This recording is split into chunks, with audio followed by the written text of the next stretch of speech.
أعوذ بالله من الشيطان الرجيم بسم الله الرحمن الرحيم والصلاة والسلام على سيدنا محمد وعلى آله وأصحابه أجمعين والسلام عليكم ورحمة الله وبركاته. Frères et sœurs, assalamu alaikum wa rahmatullahi wa barakatuh. J'espère que vous allez toutes et tous bien. Heureux de vous retrouver afin de partager avec vous cette présente et nouvelle vidéo. Bonjour à toutes et à tous. Dans cette présente vidéo, je vais vous lire une lettre ouverte que je vais adresser à M. Pascal Boniface suite à la lecture de son livre intitulé « Les intellectuels faussaires ». En effet, après avoir lu ce livre, j'ai pu constater qu'il y avait un certain nombre de passages qui me semblaient être inexacts. Alors je vais vous lire cette lettre ouverte que je vais, comme je l'ai dit, adresser à M. Pascal Boniface ainsi qu'à un certain nombre de médias. Lettre ouverte à M. Pascal Boniface. Monsieur Pascal Boniface, suite à la lecture de votre livre intitulé « Les intellectuels faussaires », j'aimerais, si vous me le permettez, et au nom de certaines valeurs que vous défendez avec force, apporter quelques rectifications sur certains passages de votre ouvrage. En effet, M. Boniface, à la lecture de votre livre, que j'ai trouvé intéressant et courageux, mais néanmoins aucunement révélateur de ce qui se passe dans le petit monde très fermé des médias, et cela tant au sujet des agissements de certaines personnes, qu'elles soient intellectuelles, politiques, journalistes ou autres, que du système lui-même. Certes, à la seule différence notable que vous avez le mérite d'avoir nommément dénoncé certaines personnalités en nous relatant preuve à l'appui leurs mensonges et coups tordus. Il est donc à souligner que vous avez pris un risque conséquent concernant votre carrière, ce qui de nos jours est rarissime. Cependant, M. Boniface, j'aimerais vous apporter mon analyse à l'endroit de certaines de vos affirmations et jugements. Vous nous dites à la page 67 de votre livre ce qui suit. Par ailleurs, les mouvements islamistes sont initialement transnationaux et de ce fait très éloignés du nationalisme caractéristique des fascismes européens. Le chercheur Stéphane Durand rappelle ainsi que les mouvements fascistes étaient par nature impérialistes et expansionnistes. Or, si les cellules d'Al-Qaïda opèrent dans de nombreux pays où rêvent d'une reconquête de l'Andalousie et de la restauration du califat, le Hamas et le Hezbollah sont eux en lutte contre des occupations territoriales. Fin de citation.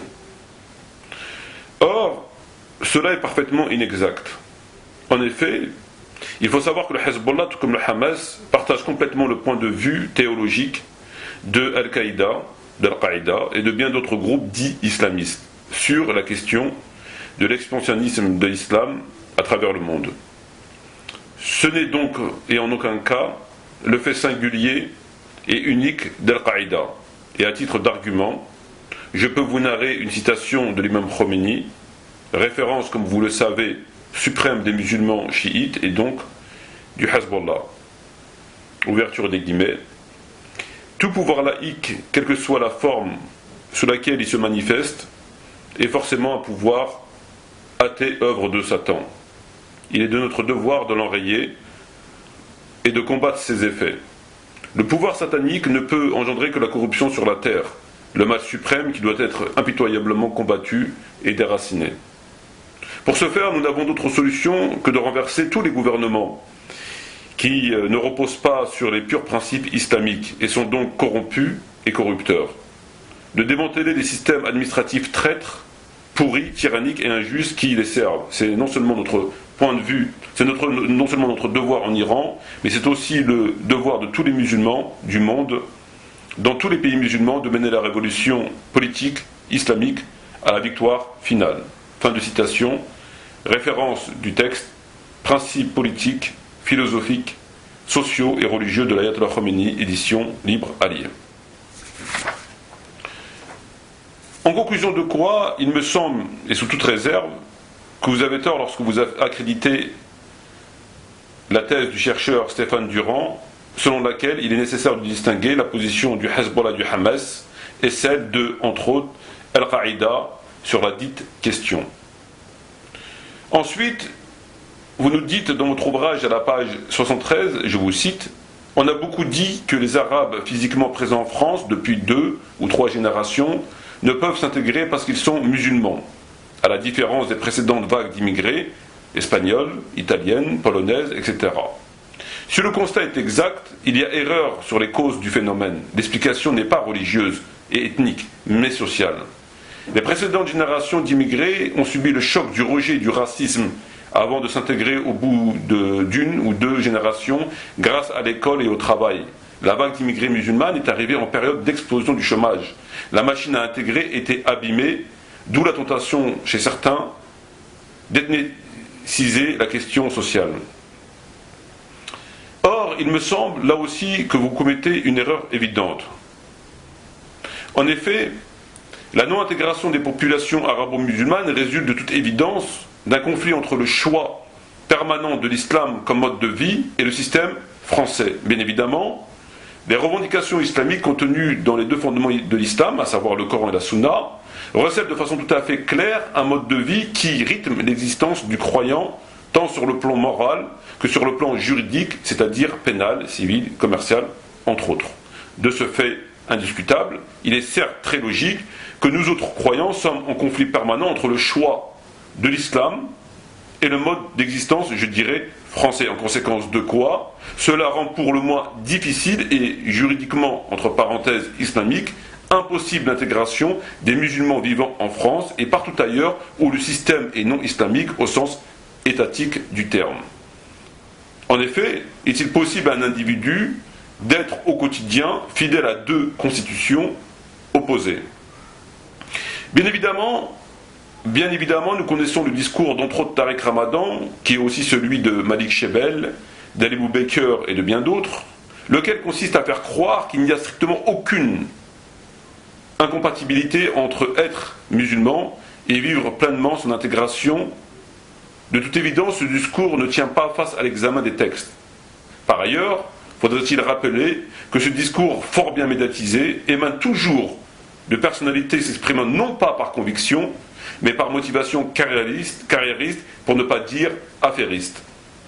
Enfin, lorsque vous affirmez que la non-intégration résulte entre autres de l'explosion du chômage qui a frappé la nouvelle vague d'immigrés, c'est-à-dire la vague arabo-musulmane, je tiens à souligner que par exemple la communauté asiatique a succédé à la vague migratoire arabo-musulmane. Cela, me semble-t-il, ne les a pourtant pas empêchés de s'intégrer. En définitive, je pense que votre analyse sur les 2 précédentes questions semble quelque peu erronée.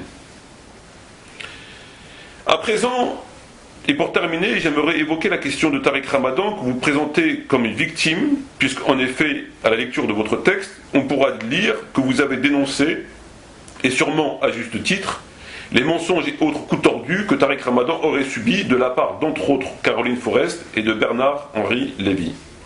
Ma foi, ces dénonciations ne peuvent être que respectables. Par la même occasion, vous avez affirmé que Tariq Ramadan était boycotté et que le micro ne lui était pas assez tendu. J'aimerais donc revenir sur ces questions, lesquelles me semblent être une erreur de jugement catastrophique. J'aimerais d'abord vous poser la question suivante. Combien de musulmans ont-ils la parole pour exprimer leur point de vue et, le cas échéant, défendre leur religion dans un débat contradictoire? Ou, plutôt, pour être un peu plus réaliste, combien de musulmans sont privés de parole et que l'on leur refuse le droit de défendre leur religion et, le cas échéant, de pouvoir rectifier des contre-vérités manifestes que l'on entend ou lisons, pour ainsi dire, tous les jours? À ma connaissance, aucun.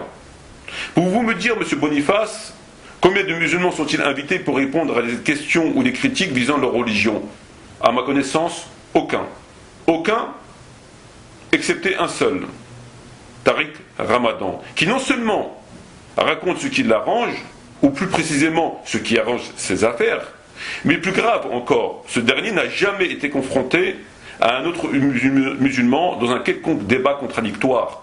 Ma question est donc la suivante. Trouvez-vous cela normal, monsieur Pascal Boniface?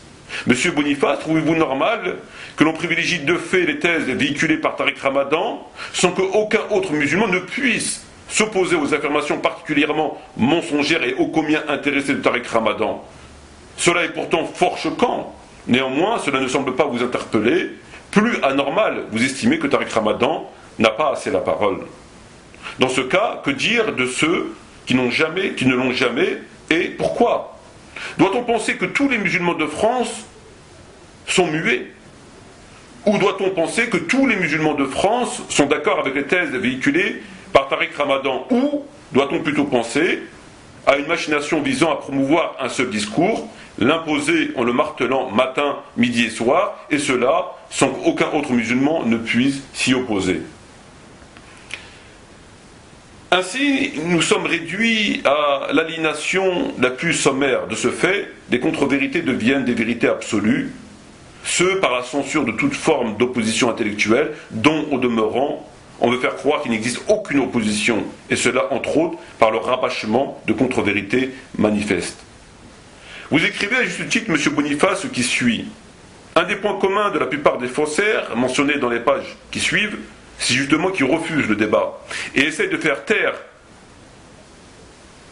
qui ne partagent pas leur opinion, alors qu'ils agitent en permanence les principes voltairiens et se conduisent en censeurs impitoyables. Faudrait-il rappeler que depuis plus de 10 années, nous sollicitons Tariq Ramadan un débat contradictoire afin qu'il justifie sur certaines prises de position, et que depuis plus de 10 années, celui-ci se dérobe et fuit le débat contradictoire. Vous conviendrez donc, tout comme moi, M. Boniface, qu'il est tout à fait normal que nous soyons fort agacés de ce jeu de dupes qui ne trompe personne.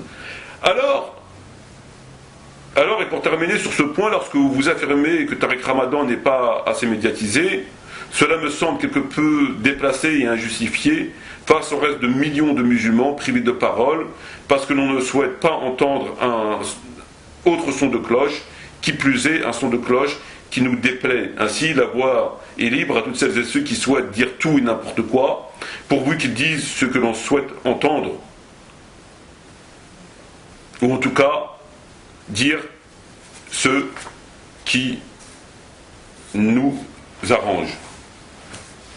Lorsque vous nous parlez de BHL, que vous qualifiez de seigneur et maître des faussaires, en lui reprochant son imposture tant intellectuelle que sa volonté d'avoir une fois voulu censurer Tariq Ramadan, que dire alors des méthodes de Tariq Ramadan lui-même? Doivent-elles être jugées différemment que ceux de BHL au nom de l'intérêt supérieur de combattre le discours islamiste, et que dans ce combat, Tariq est le bon petit soldat face à la menace islamiste? Faudrait-il rappeler quelles sont les méthodes du clan Ramadan? J'aimerais savoir quelle sera votre opinion sur quelqu'un qui, via sa cellule coup tordu, tente, et cela systématiquement, de faire censurer Maître Matimamar, donc moi-même, lorsque je tente de faire la promotion de mes différents ouvrages, lesquels démasquent Tariq Ramadan. Cela en vomissant toutes sortes de mensonges afin que la publicité soit censurée.